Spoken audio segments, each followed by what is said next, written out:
الحمد لله رب العالمين والصلاة والسلام على سيد الأنبياء والمرسلين وعلى آله وأصحابه وعلى كل من تبعهم إلى يوم الدين. أما بعد. محترم سامعین کرام، سلسلہ درس ہے عادت عبادت کیسے بنتی ہے، اس کا آج ہم 24واں سبق پڑھنے جا رہے ہیں۔ انسان کی عادات میں سے ایک عادت یہ ہے کہ وہ کبھی کبھی دل لگی اور مزاح کر لیتا ہے۔ یہ عادت اگر آدمی اپنی مرضی سے اپنے طبیعت کے تقاضے کے مطابق بغیر شرعی تقاضے کے پورا کرے گا، یہ پھر عادت رہے گی، اس میں کوئی عبادت کا ثواب کا پہلو نہیں ہوگا۔ لیکن اگر ہم اس عادت کو بھی اللہ اور اس کے رسول صلی اللہ علیہ وسلم کی تعلیم کے مطابق اپنائیں گے تو پھر یہ اتباع سنت کی نیت سے یہ ہمارا عمل، یہ ہماری عادت نہیں رہے گی بلکہ عبادت بن جائے گی۔ اس کے لیے چند بنیادی باتیں جو شریعت نے ہمیں بتائی ہیں ان کو ذہن میں رکھنا ہوگا۔ میں ان آداب کو شروع کرنے سے پہلے بنیادی جو تعلیم ہے اس کی میں تھوڑی سی وضاحت کر دوں۔ ایک ہوتا ہے مزاح کرنا اور ایک ہوتا ہے مذاق اڑانا، دونوں میں فرق ہے۔ مذاق اڑانے میں یہ مقصود ہوتا ہے کہ جس کا مذاق اڑایا جائے اسے تکلیف ہو اور ارد گرد کے لوگ محسوس ہوں، خوش ہنسی سے مشہور ہو جائے، اسے کہتے ہیں مذاق اڑانا۔ مزاح کرنا اسے کہتے ہیں جو اصل مزاح کا مقصود ہے کہ جس آدمی سے مزاح کیا جا رہا ہے اس کو خوش کرنا مقصود ہے، کہ وہ اگر غمگین ہے، کسی خاص کیفیت میں ہے، کسی ٹینشن میں ہے، تو اس کو تھوڑی دیر کے لیے اس کیفیت سے نکال کر چہرے پہ مسکراہٹ لا کر اس کی یہ ساری کیفیت ختم کر دینا، اسے کہتے ہیں مزاح کرنا۔ عربی کا مفعول ہے المزاح فی الکلام کالملح فی الطعام، کہ مزاح کرنا بات چیت میں ایسا ہے جیسے کھانے میں نمک ہوتا ہے۔ اس جملے کا مطلب یہ ہوا کہ ایک تو جیسے کھانا نمک کے بغیر پھیکا ہوتا ہے، اسی طرح آدمی اگر مزاح کرنا چھوڑ دے تو وہ پھیکا ہو جائے گا، اس کی کوئی کشش نہیں رہے گی، اس کی کوئی لوگوں سے اتنی زیادہ ملنے ملانے میں جو ہے وہ طبیعت کے اندر جو کشش پیدا نہیں ہوگی۔ تو اس لیے اگر بالکل مزاح چھوڑ دیں گے، ہمیشہ سنجیدہ رہیں گے تو پھر پھیکے پڑ جائیں گے، لوگ آپ کی طرف یا آپ کے دوست، آپ کے گھر والے آپ کی طرف زیادہ متوجہ نہیں ہوں گے، انسان کی طبیعت ہے۔ اور دوسرا اس جملے کا یہ مطلب ہوا کہ مزاح کی مقدار اتنی ہونی چاہیے کلام میں جتنی کہ کھانے میں نمک کی مقدار ہوتی ہے، کہ جیسے کھانے میں اگر نمک بالکل تھوڑا سا ہو، بقدر ضرورت ہو، تو پھر کھانا مزیدار لگتا ہے۔ کہ آپ نے دیکھا ہوگا کھانا تو پوری ہنڈیاں بھر کر ہوتا ہے، لیکن نمک 1 چمچ یا 1.5 چمچ اس میں ڈالا جاتا ہے، اس کے برابر نہیں ڈالا جاتا۔ اور اگر کھانے میں نمک بہت زیادہ ہو تو وہ کھانا ہی اتنا کڑوا ہو جاتا ہے کہ اس کے پاس بھی اس کو چکھنے کے لیے بھی کوئی آدمی تیار نہیں ہوتا۔ تو ایسا ہی انسان کی کلام کے اندر مزاح تو ہونا چاہیے، نمک کے برابر ہونا چاہیے، یعنی تھوڑا ہونا چاہیے، کام کی باتیں زیادہ ہونی چاہیے۔ اس سے آدمی کی کلام میں کشش ہوگی اور کلام جو ہے وہ پر مزہ اور پر لذت بنے گا۔ اس لیے اس جملے کے مطابق بھی ہمیں اپنے دوست احباب میں، اپنے گھر والوں میں، بچوں میں ہر وقت آدمی جو ہے وہ سنجیدہ نہ رہے، بلکہ کبھی کبھی مزاح کی بات کر لینی چاہیے۔ نبی اکرم صلی اللہ علیہ وسلم نے اپنے صحابہ کرام سے، حالانکہ شاگرد تھے، ماتحت تھے، مقتدر تھے، فرما بردار تھے، اس کے باوجود ان کے ساتھ گھل مل کے رہا کرتے تھے، کبھی کبھی مزاح کر لیا کرتے تھے تاکہ ان کے ساتھ جو ہے وہ انس پیدا ہو، محبت پیدا ہو، ایک دوسرے کے قریب بیٹھنا، دل کی باتیں ایک دوسرے کو کہنا آسان ہو۔ تو اس لیے نبی اکرم صلی اللہ علیہ وسلم بھی مزاح کرتے تھے۔ لیکن آپ کا مزاح کرنا وہ ان ساری تعلیمات جو آپ کے مزاح سے، آپ کی زبان اقدس سے ہم تک پہنچی ہیں، بالکل ان کے مطابق نہ کسی کی تذلیل کرتے تھے کہ مذاق اڑایا جائے، جس سے مذاق کیا جا رہا ہے وہ بیچارہ پریشان ہے اور باقی سارے ہنس رہے ہیں، ایسا بھی نہیں ہوتا تھا۔ اور نہ ہی جھوٹ بولتے تھے۔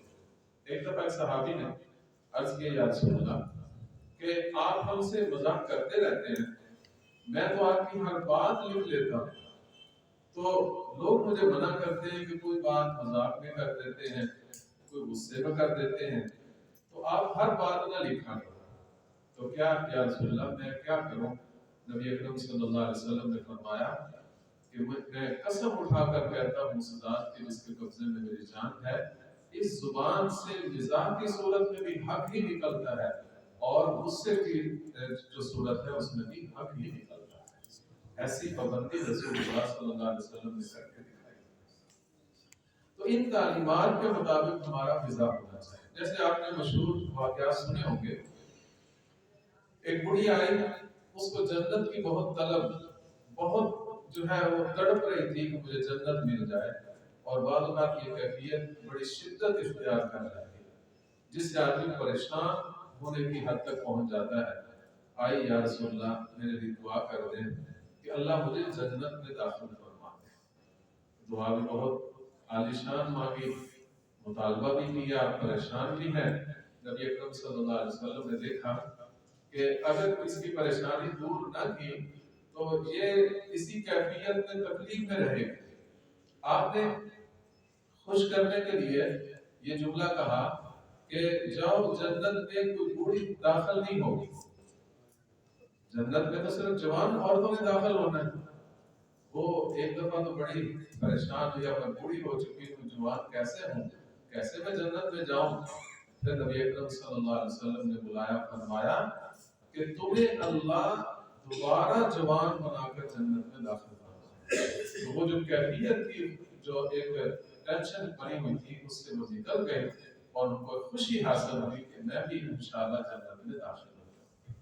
ایک آدمی آیا، اس نے کہا یا رسول اللہ مجھے کوئی اونٹ کا بچہ دے دینا، اونٹ دے دے جس پر میں سواری کر سکوں۔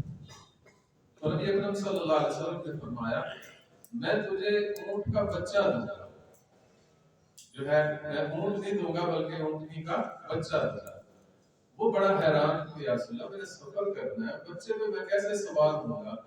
تو آپ نے فرمایا کہ ہر اونٹ کسی نہ کسی اونٹنی کا بچہ ہی تو ہوتا ہے۔ تو یہ سچ بھی کہہ دیا اور ان کی طبیعت کو ہلکا پھلکا، کیونکہ سواری جب نہیں ملتی، سواری کی ضرورت ہو، بہت بندہ ٹینشن میں ہوتا ہے، بہت پریشان ہوتا ہے، تو ایسی پریشانی کو دور کرنے کے لیے، ان کے چہروں پر مسکراہٹ لانے کے لیے نبی اکرم صلی اللہ علیہ وسلم ان سے مزاح کیا کرتے تھے۔ اور صحابہ کرام بھی اتنے بے تکلف تھے کہ کبھی رسول اللہ صلی اللہ علیہ وسلم سے مزاح کر لیتے تھے۔ جیسے حضرت علی رضی اللہ تعالیٰ عنہ اکٹھے بیٹھ کر کچھ کھا رہے تھے، گٹھلیاں کھجوریں کھا رہے تھے اور گٹھلیاں ایک جگہ پہ رکھتے تھے۔ نبی اکرم صلی اللہ علیہ وسلم اپنی گٹھلیاں بھی حضرت علی کے سامنے رکھتے تھے۔ کچھ دیر گزرنے کے بعد فرمایا علی اتنی کھجوریں کھا گئے ہو؟ تو ایک مزاح تھا، ایک طبیعت میں خوشی پیدا کرنا مقصود تھا۔ تو حضرت علی رضی اللہ عنہ نے تکلم ہو کر کہنے لگے لگتا ہے آپ جو ہے وہ گٹھلیوں سمیت ہی کھا گئے، آپ کے سامنے تو گٹھلی بھی نہیں۔ تو ایسا دونوں طرف سے تھوڑا بہت مذاق ہو جانا یہ آدمی کی زبان میں، اس کے کلام میں ایک کشش پیدا کرتا ہے، خاص طور پر استاد اور شاگرد میں تو بہت ہی اہمیت رکھتا ہے۔ تو اس کے لیے آداب کا خیال رکھنا ہے۔ سب سے پہلے یہ ہے کہ مزاح حد سے تجاوز نہیں کرنا چاہیے، جو اس کی حد بتائی گئی ہے وہ حد ہونی چاہیے، جو میں نے پہلے بتا دی کہ ایسا مذاق کرنا جس سے مذاق کرنے والے کو تکلیف ہو، یہ ایک حد ہے، یہاں تک بھی ہونا چاہیے بلکہ اس کی راحت اور خوشی کا باعث ہونا چاہیے، اس سے آگے نہ ہونا چاہیے۔ دوسرا اس کا ادب یہ ہے کہ بہت زیادہ ہنسنے سے بچنا چاہیے، جو میں پہلے بات عرض کر چکا ہوں کہ بہت زیادہ مذاق کرنا ایسا ہی ہے جیسے کھانے میں بہت زیادہ نمک ڈالتے ہیں تو وہ کھانے کو کڑوا کر دیتا ہے۔ اور دوسرا نقصان نبی اکرم صلی اللہ علیہ وسلم نے یہ بیان فرمایا لا تکثروا الضحک کہ زیادہ نہ ہنسا کرو فإن کثرة الضحک تمیت القلب کیونکہ زیادہ ہنسنا آدمی کے دل کو مردہ کر دیتا ہے۔ تو زیادہ مقصد کی باتیں ہونی چاہیے، چند ایک بات جو ہے وہ ذرا ہنسی خوشی کی ہو جائے تاکہ آدمی کی طبیعت جو ہے وہ بوجھل نہ ہو۔ اسی طرح تیسرا ادب یہ ہے کہ جو آدمی مزاح پسند نہیں کرتا اس سے مزاح نہ کیا جائے۔ کیوں؟ اگر وہ اس سے آپ مزاح کریں گے تو اسے راحت نہیں ہوگی، اسے تکلیف ہوگی، تو تکلیف تو دینی نہیں ہے۔ تو اس لیے عام طور پر ہمارے معاشرے میں یہ خرابی ہے کہ ہم زیادہ مزاح ہی اس سے کرتے ہیں جو مزاح کرنے کو پسند نہیں کرتے۔ تو یہ بہت بڑی نقصان کی بات ہے، کسی کو تکلیف نہیں دینی چاہیے۔ اسی طرح سنجیدہ جو مجالس ہوتی ہیں، مثلا کوئی فوتیدگی کی مجلس ہے جہاں سارے لوگ افسوس کرنے آئے ہوئے ہیں، سارے لوگ پریشان بیٹھے ہوئے ہیں، تو وہاں مذاق کرنا یہ کوئی اچھی بات نہیں ہے۔ سنجیدہ مجالس جو صرف سنجیدگی پر ہی مبنی ہوتی ہیں ان میں مذاق نہیں کرنا چاہیے۔ اسی طرح پانچواں ادب یہ ہے کہ محرمات شرعیہ سے بچنا چاہیے، کیونکہ ان کی میں نے ایک دو مثال لکھی ہے۔